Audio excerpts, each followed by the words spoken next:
All right, CBN's Dan Andros here, and we are recapping and previewing all things Final Four with Will Dawson from CBN Sports. He's out on location now. Will, you're in Phoenix. What's going on?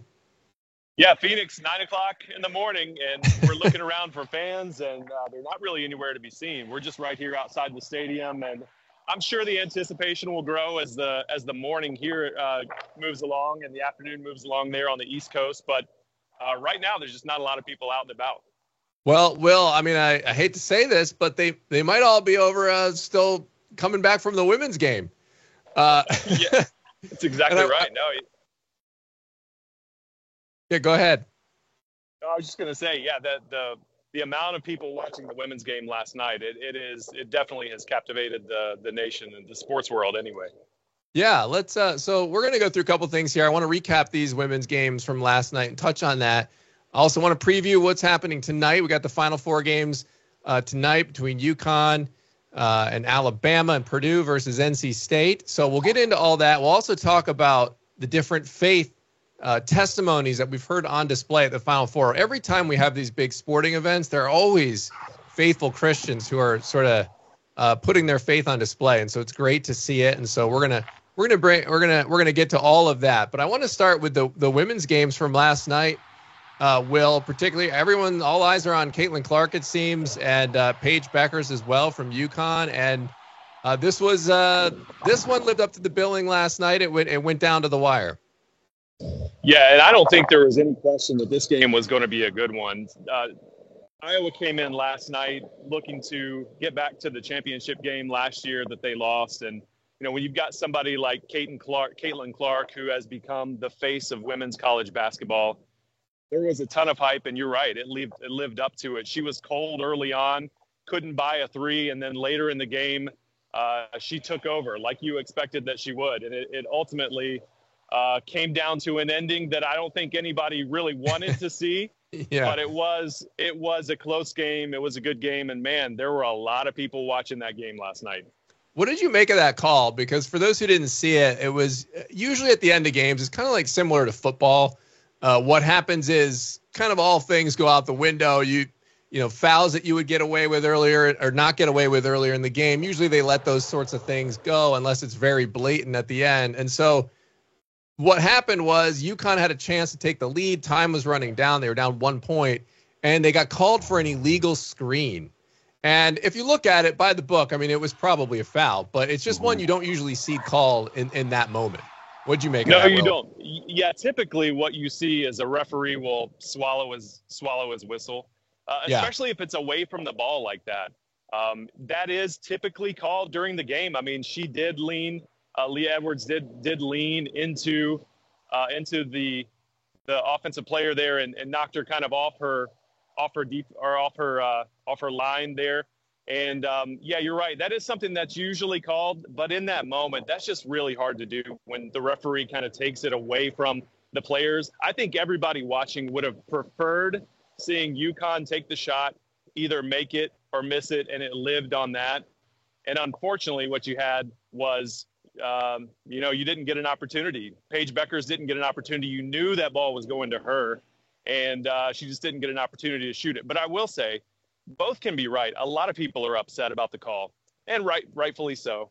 But you can have a bad call, and still, I think the problem was that UConn had an opportunity again. Caitlin Clark went to the line, missed the free throw, and so all UConn has to do is block out.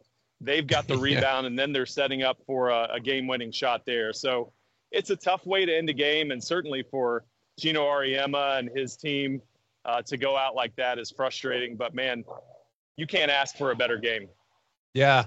And look, my parents are full disclosure here. My parents are I'm a big Caitlin Clark fan. My parents are big UConn women's fans. And I try to tell them, I said, look, guys, it's a tough way to end the game, but nobody's feeling entirely sorry for UConn fans at this point, given how much they've won in the past couple of decades. It's been a remarkable run for them.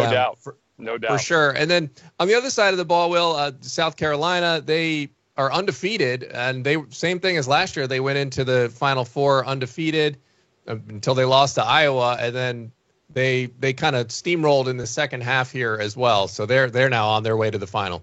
Mm-hmm. Yeah, I don't think that was a big surprise to anybody. I think everybody expected South Carolina. And like you mentioned, last year, South Carolina came into the Final Four undefeated, and we almost expected to see a South Carolina LSU finals last year. But then lo and behold, here comes Caitlin Clark, who is, again, she's phenomenal.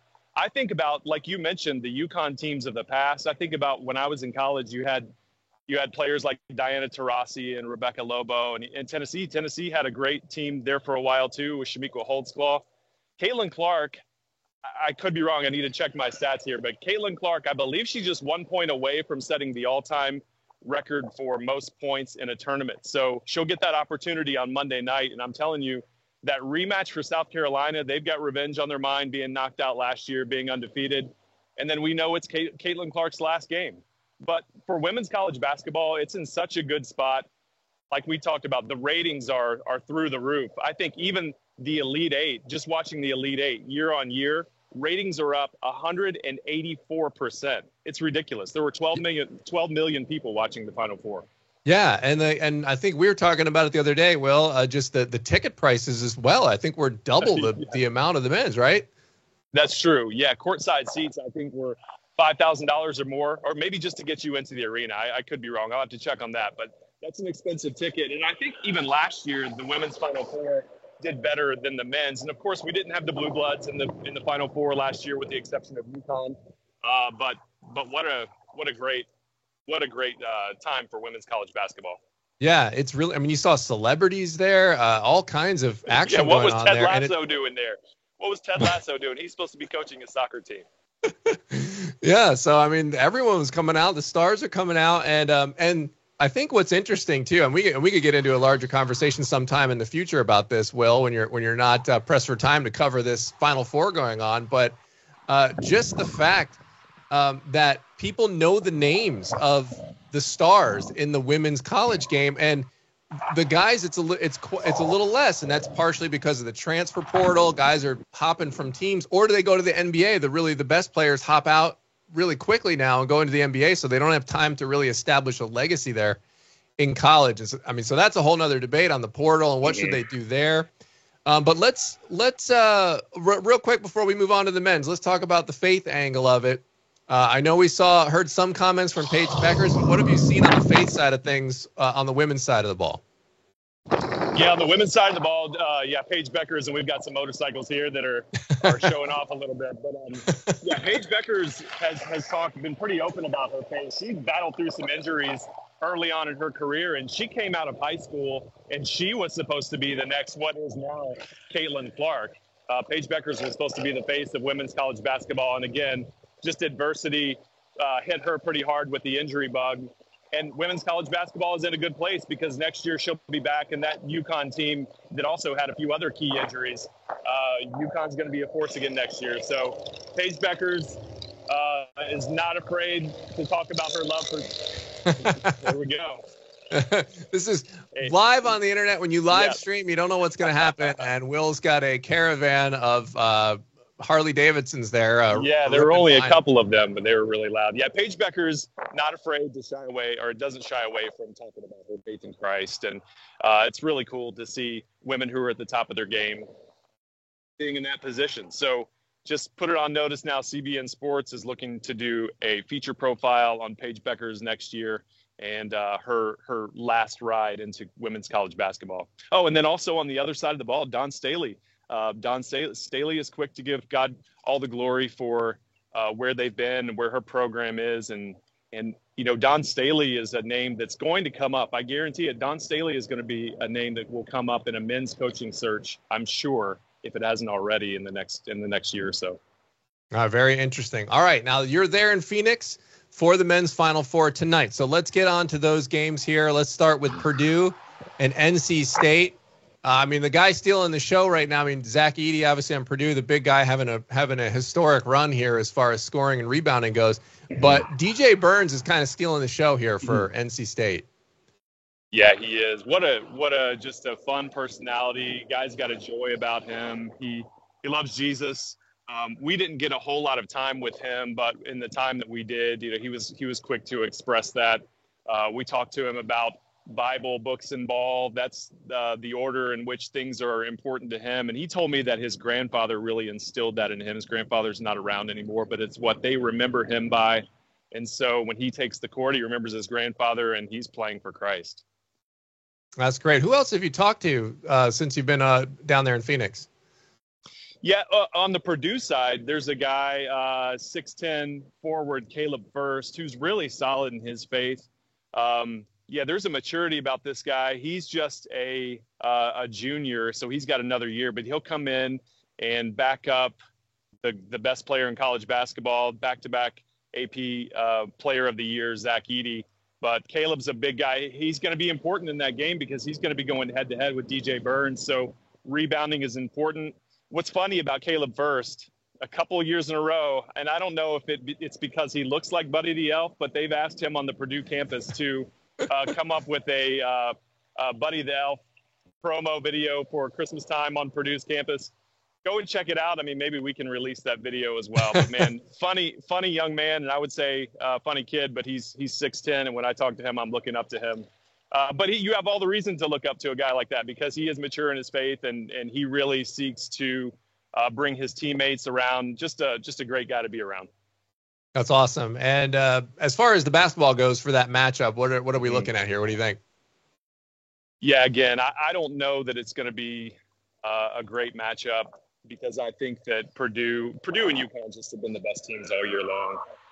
NC State, they had lost 7 of 9 games going into that ACC tournament. They weren't going to be in the NCAA tournament, and then they reeled off 5 wins in a row to win the ACC tournament just to get into the big dance. Had the play-in game. I'm sorry, not the play-in game, but they've won 4 in a row here, so 9 in a row. They're playing their best basketball of the season. DJ Burns is going to have to put his body on Zach Edey to keep him off the block, but nobody's really been successful doing that all year long. And so I expect Zach Edey and Purdue to win this game and probably win it pretty handily. Unfortunately, it's fun to cheer for a Cinderella.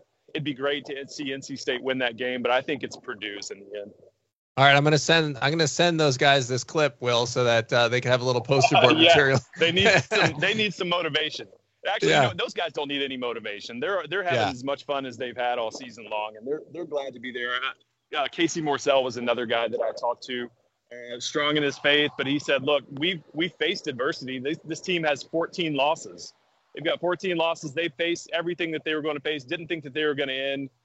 The old saying goes, you're playing with house money. That's exactly NC State. They're just having fun, and I think the nation is having fun watching them too."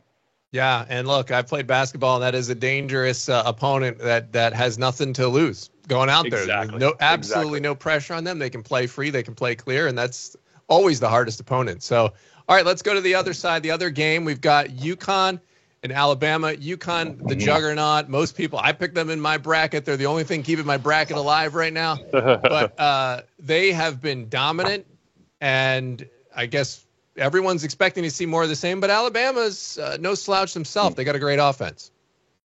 Yeah, they do. Alabama, one of the best offenses in the nation. The problem is Alabama does not defend. And I think to make it as far as they have, playing no defense, and that's not a slight to them because they put points up in a hurry. And I think if there's one team that could beat UConn, it would be Alabama. But here's the key.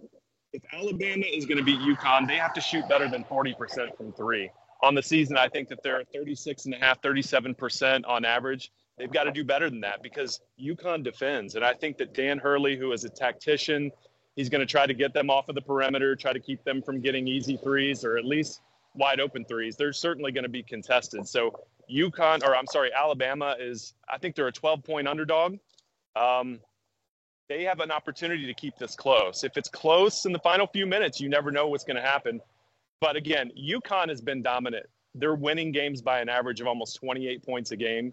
There's not been a team since 1996 when the Kentucky Wildcats had an average of 21 and a half points a game margin of victory.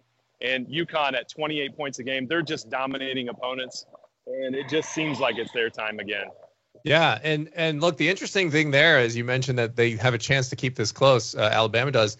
If they do keep it close, that's something that these teams, historically you see this, that are so dominant. When they get in a tight game, it's like uncharted territory for them. It's not familiar territory. And so it might be just one of those things that if if Alabama can say, look, let's just keep this, do what we can, hopefully keep it close, get them sweating down in crunch time. They haven't had to be in that position too often. So maybe they'll be a little uncomfortable there. So will be interesting to see if they can keep it close. Will, I wanted to ask on the faith side of things on the UConn-Alabama side. What are we seeing over there? Well, Tristan Newton is another guy who we talked to last year. I caught up with him after they cut the nets down in Houston, and he was quick to give glory to God and be thankful for all of the gifts that he's been given. The other kind of surprising one to me, maybe I shouldn't be surprised about it, is Dan Hurley. He had a really good response to a question I had. One question that I asked him after the championship last year, he talked about how winning a championship wasn't as fulfilling as he thought it would be. Then I asked him about his faith, and I know he has a foundation of faith. And he did say that after last year and going into this year, that wins and losses just aren't as important because he has that foundation of faith. He said that he always finds a moment to pray after the games are over or before the games start. And his faith in being in this situation just kind of helps keep everything in perspective, makes him think about all the people that he's lost. And I think he's in a really good spot too. Yeah. Yeah, that's really great. I mean, it is true, because when you see a lot of athletes and stuff, and it's great when they praise God, but sometimes you're thinking like, okay, like God's not about the wins and losses here, right? Like he's about the journey, your sanctification process. And so we're seeing people at a high level here in their sport getting to have an opportunity to have a big platform to share how God is sanctifying them. And that should be the same, whether you're disappointed in a loss or ecstatic in a win. That sanctification process is something that is universal and will apply to any of the situations. So I think that's something that we're looking for as Christians, saying, hey, like this is a big moment and everything, but God's not about the wins and losses here. So to exactly Dan's point, right? Like the win only gives you that sort of elation momentarily, and then that is empty, and that's that God-sized hole that only God can fill. Right. Yeah, we're all image bearers, right? We're all created in God's image. He has good things for all of us, for those who love him and are called according to his purpose. For the guys that are going out on the court, he loves them. He loves them the same, win or lose. And of course, he does care. He's involved in that. But ultimately, the bigger plan is, how do you reflect him? How do you reflect him on the court? And for his followers, that's the important thing. And so he has plans for you if you win. If you lose, it's an opportunity to grow and to find out what he wants you to do and to make you more in the image and the likeness of his son. All right, CBN Sports' Will Dawson is out there in Phoenix for the men's Final Four. I know you've got a lot of interviews and you've got a lot of reporting to work on here as the game draws near. Obviously the stadium there in the background. Will, appreciate you spending a few minutes, and get out of that traffic before any more Harleys swing by or any trucks honk at you on the way by. Yeah, thank you. We're going to enjoy the games tonight. And yeah, we're going to watch our step here and make sure that we don't get taken out by any more of these motorcycles. All right, Will, thanks a lot. We'll talk to you after. All right. Thank you, Dan.